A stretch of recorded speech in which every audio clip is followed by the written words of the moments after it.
우리 사는 우리 성들은 기독교는 바로 변화의 종교입니다. 우리 복음이 전파되는 곳에는 반드시 변화가 동반되게 되어 있는 거예요.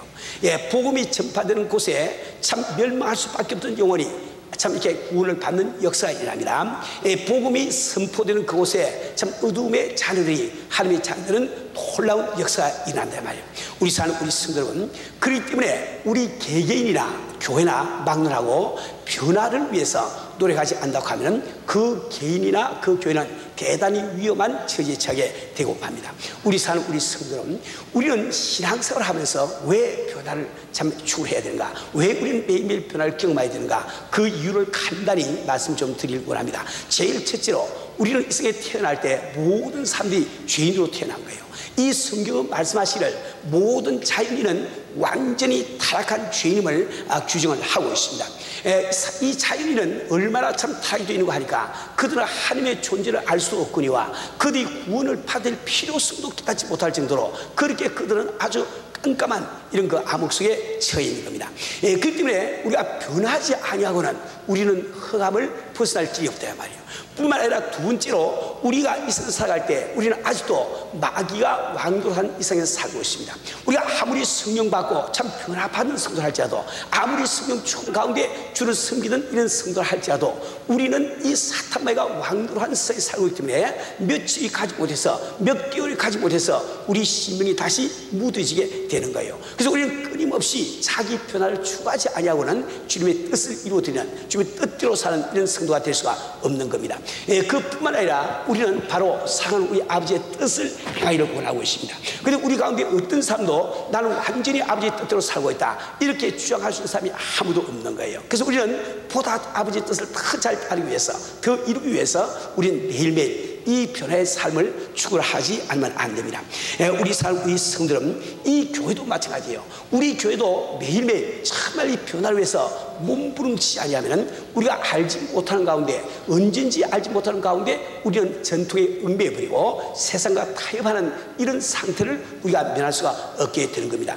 우리 교회가 바로 변화를 표방하면서 지금 함께 참 계속해서 우리 기도하고 참 연구하면서 애를 쓰고 있는 이유가 바로 거기 있습니다.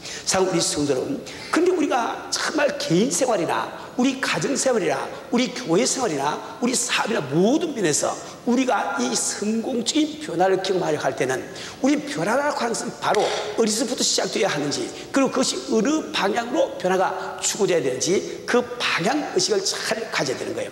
근데 일반적으로 우리 사람들은 변화라고 하는 것은 밖에서부터 안으로 들어온다고 우리는 막연하게 생각을 하고 있습니다.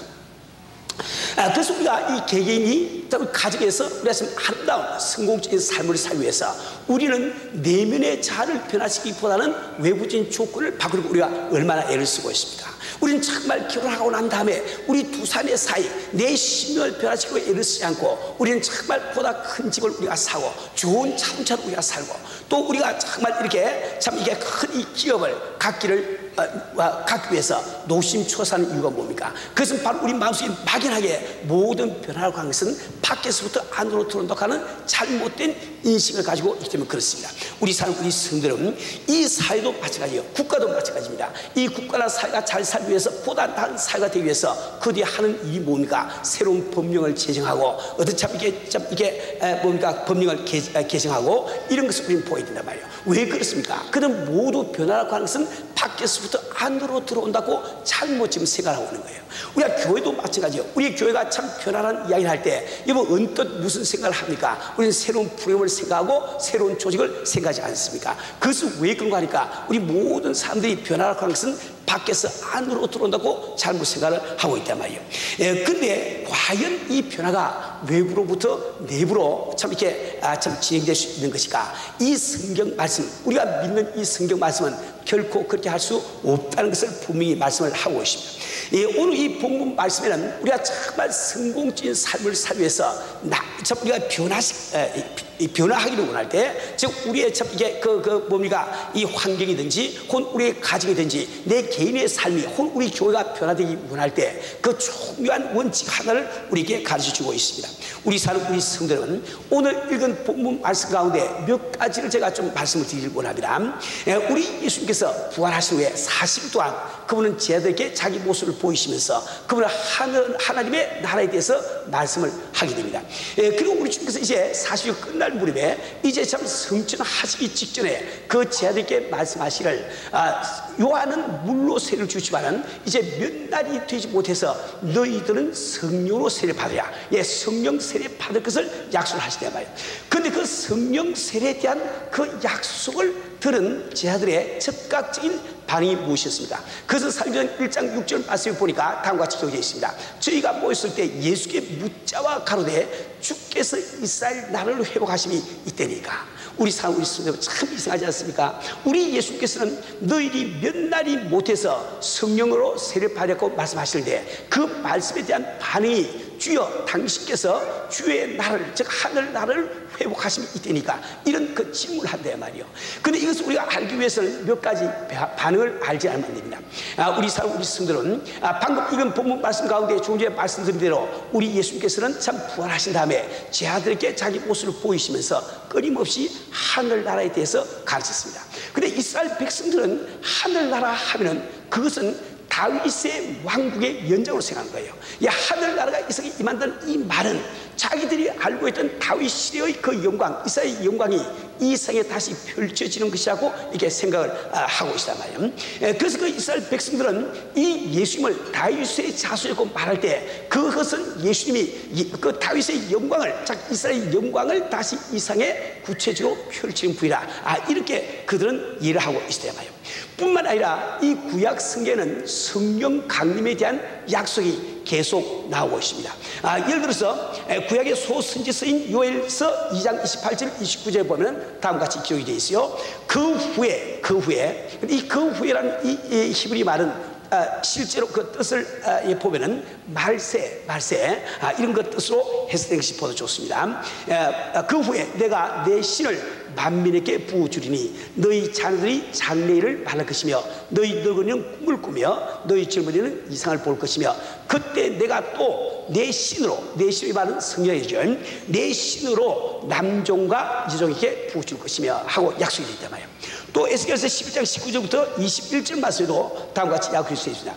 내가 그들에게 일치한 마음을 주고 그 속에 새 신을 주며 그 몸에서 굳은 마음을 제하고 부드러운 마음을 주어서 내 율례를 조추며 내 규례를 지켜 행하게 하리니 그들은 내 백성이 되고 나는 그들의 하나님이 되리라.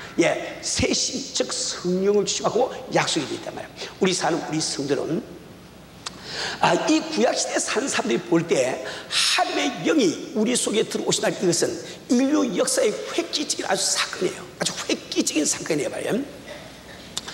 그런데 그들은 그 일이 세상 것, 즉 말세에 일어나려고 그들은 믿고 있습니다. 실제로 이 요엘서라고 하는 것은 그 당시에 자연적인 재해가 이스라엘 백성이 임했는데 그것이 앞으로 여호와의 참 채찍으로 말미암아 그 외국 군대가 들어와서 전화가 일어날 것을 상징한다고 경고하면서 이스라엘 백성들의 회개를 촉구하고 있는 거예요.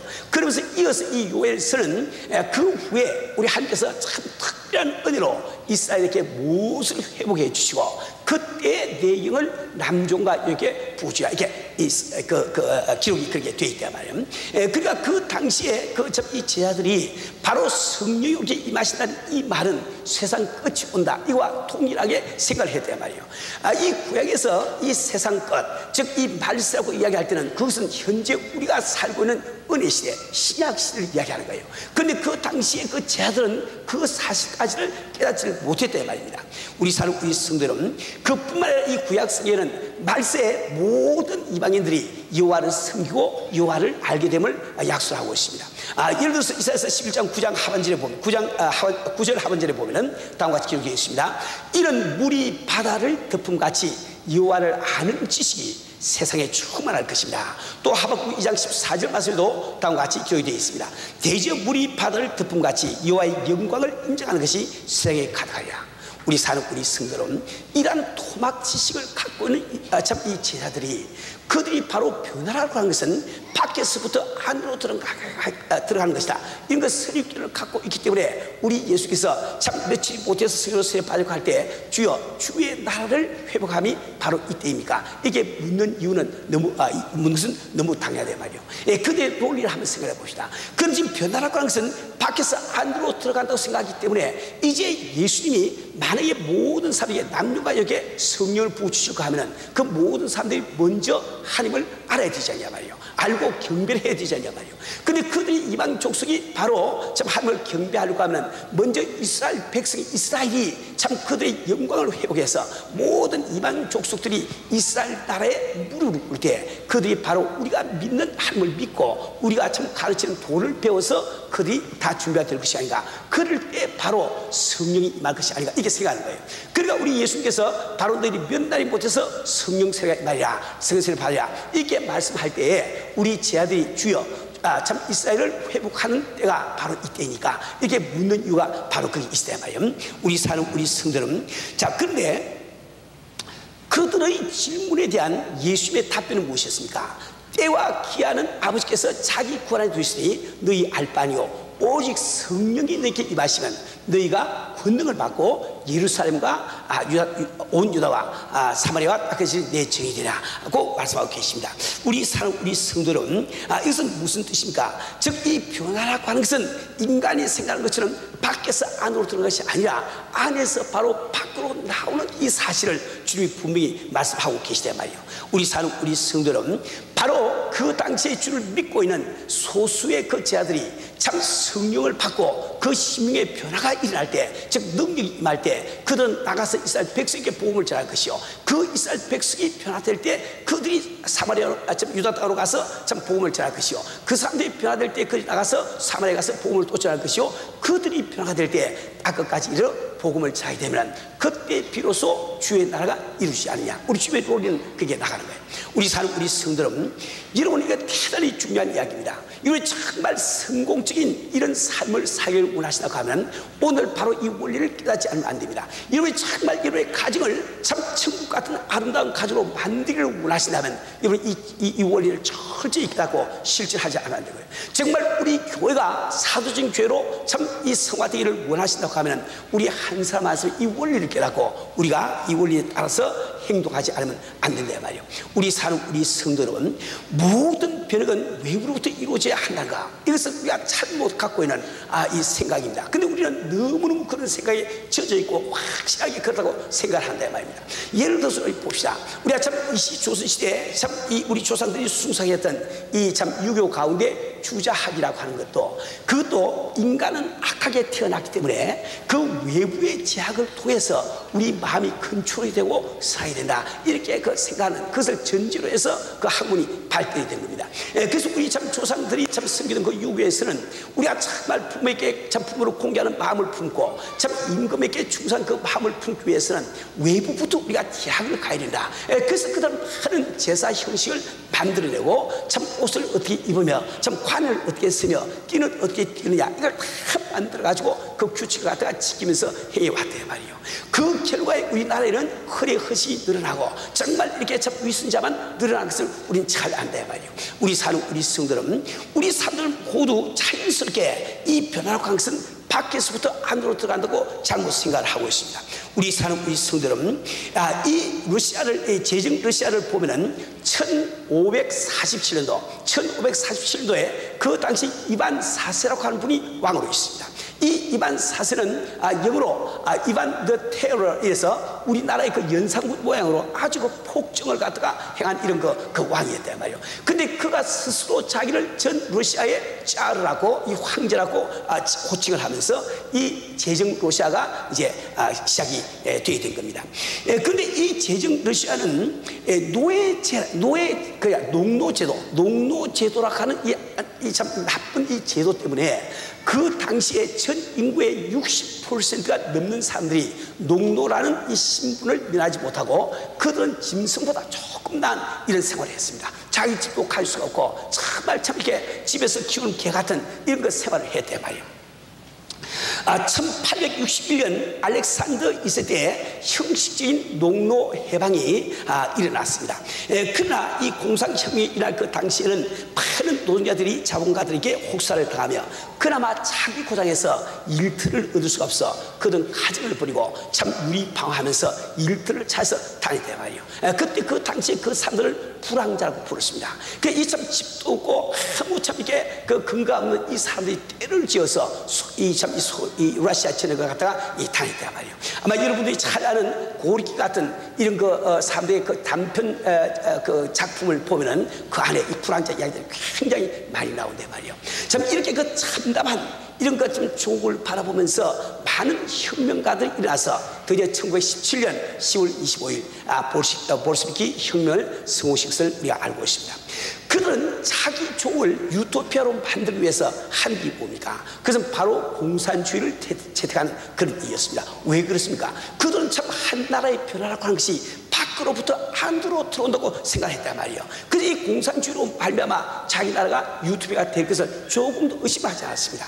그런데 정말 73이라고 하는 공산체가 지났을 때 바로 러시아라고 하는 이 나라는 참 국가적인 파산을 선고할 수밖에 없는 이런 것 지금까지 이루고 만 거예요. 정말 참 역사적으로 전무후무한 국가 파산한 이 참 위기를 당할 때 그때 또 이제 고르바초프가 나와서 참 페레스트로이카를 외치고 이제 그 당시에 급진 개혁파인 옐친이 권좌에 오르면서 공산당 간판을 끌어내리고 이제 자유시장을 갖다가 표방할 때 많은 사람들이 희망을 품었단 말이에요. 그들은 생각할 때 우리 국가가 변한 것은 외부적인 그 조건을 통해서 외부로부터 변해 들어올 수 있다고 생각을 한 거예요. 그런데 공산당이 지금 간판을 내린 지 16년이 지났지만 지금 소련에 가보시면 여전히 그들이 암담한 처지는 꼭 마찬가지란 말이에요. 우리 사는 우리 성도는 절대로 이 참된 변화는 것은 외부로부터 내부로 오는 것이 아닙니다. 우리 주님의 말씀하시대로 반드시 이 참된 변화는 것은 내부로부터 외부로 번져나가는 이 사실을 잘 아셔야 돼요. 우리 사는 우리 성도는 우리 하나님께서 언제나 그릇에 관심을 갖는 것이 아니고 그릇에 담겨있는 내용물에 지금 관심을 갖고 계신 우리 하나님이십니다. 우리 하나님은 우리의 환경에 관심을 갖는 것이 아니라 그 환경 속에 살고 있는 사람들에게 관심을 갖고 계시단 말이에요. 그래서 이 환경 때문에 인간이 복을 받는 것이 아니고 인간 때문에 이 환경에 복받는 이 사실을 꼭 잊어버리면 안 됩니다. 우리 사는 우리 성도는 그러니까 우리가 우리의 환경을 바꾸려고 노력하고 우리 환경이 바뀌기를 기다리면 그 사람은 어리석은 사람이에요. 정말 여러분이 참 변화를 추구한다고 하면 당신 마음의 변화를 먼저 추구하세요. 내 심령이 변하고 내 마음이 변할 때 비로소 그것이 밖으로 내 환경 변화는 역사를 일으켜준다 말이에요. 우리 성도는 우리는 지금 에덴 동산을 예를 들어 한번 생각해 보기 바랍니다. 이 에덴 동산은 바로 하나님의 동산이라고도 부릅니다. 얼마나 아름다운지 우리 인간이 상상을 할 수가 없단 말이에요. 근데 그 에덴 동산이 아무것도 하지 않았습니다. 그대로 있어요. 근데 그 속에 살고 있는 아담 이브가 범죄해버리니까 그 참 훌륭하던 그 아름다운 에덴 동산이 참 이렇게 가시덤불이 나는 저주의 땅이 되고 말지 않습니까? 우리 성도는 소돔과 고모라 한번 생각해보세요. 이 소돔과 고모라도 창세기 13장 10절 하반절에 보면은 다음과 같이 기록이 되어 있습니다. 여호와께서 소돔 고모라를 멸하시기 전이었는고로 여호와의 동산 같고 애굽 땅과 같더라.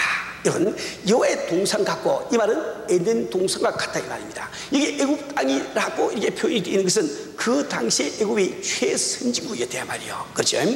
그렇게 아름다운 곳이 소돔 고모라였습니다. 그리고 소돔 고모라라고 하는 그 환경 자체는 하나님 앞에서 어떤 악도 지지 않고 그대로 있었던 거예요. 그런데 그 속에 살고 있는 사람들이 하나님이 보시기에 참 악한 일을 행하게 되니까 그 소돔 고모라가 유황불이 참 내려와서 지금 사회 바닥에 다 이렇게 침몰되어버리고 말지 않냐 말이요.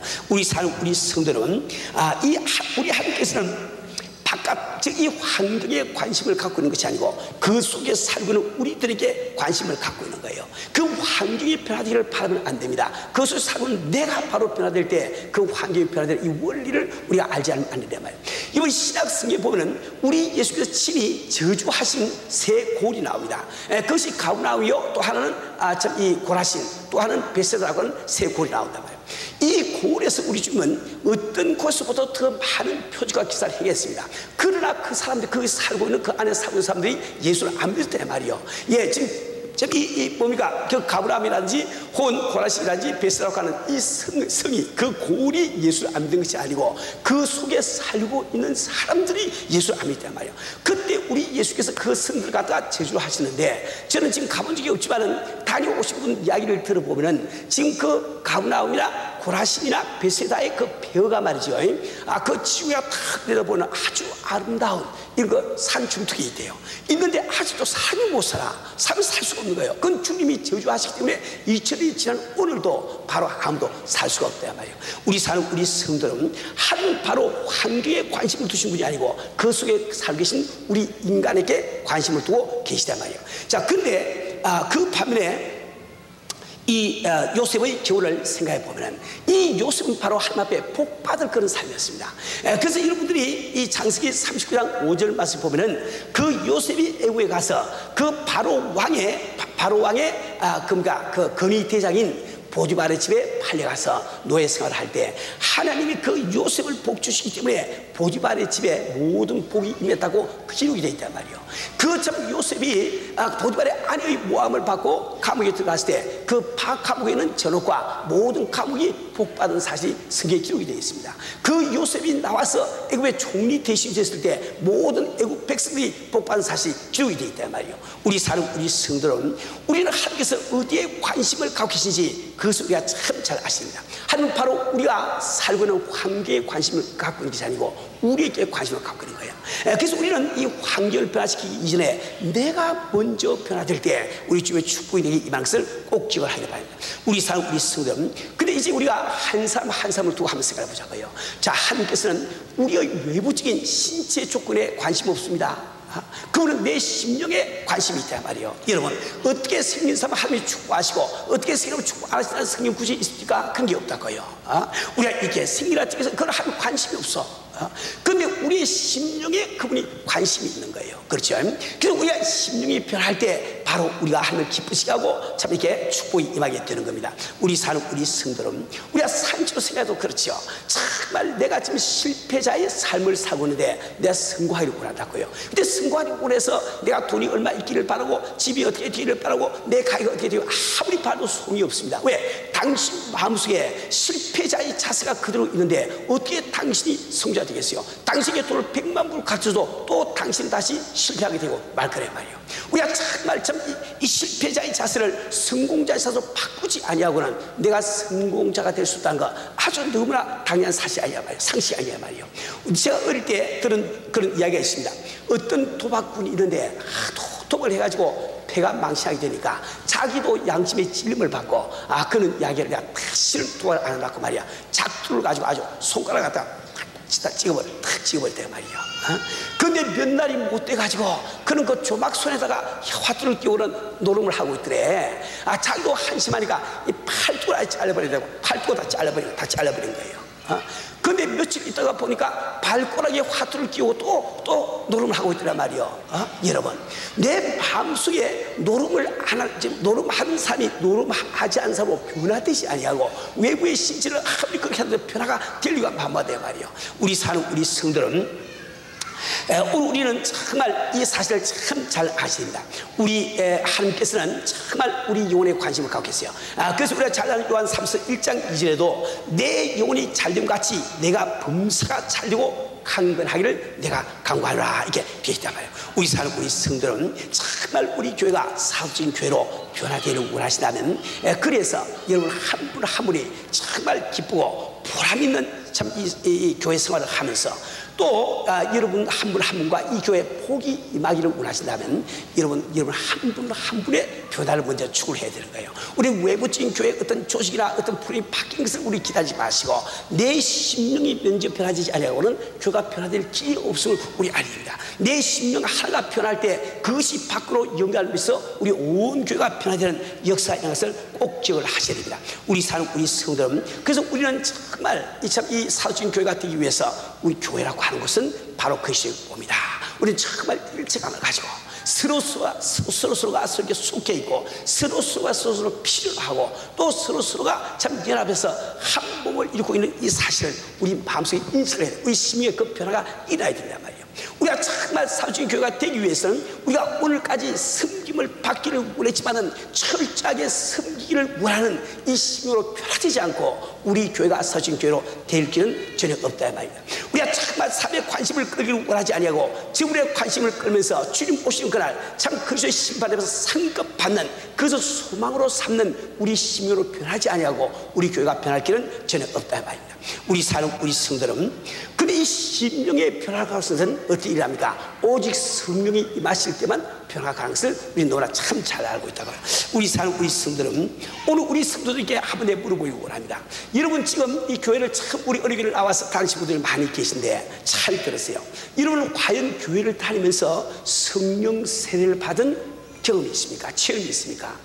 내가 지금 성령 세례가 무엇인지 이걸 알지도 못하시는 분을 아직 안 받았다고 생각하시고 앞으로 받기 위해서 간절히 기도하시고 노력을 하기를 바랍니다. 우리 사는 우리 성도는 우리가 성령 세례를 받는다고 하는 것은 교회를 변화를 위해서 필요할 뿐만 아니라 당신 일생의 가장 급선무 가장 문제가 될 이름을 꼭 기억을 하기 바랍니다.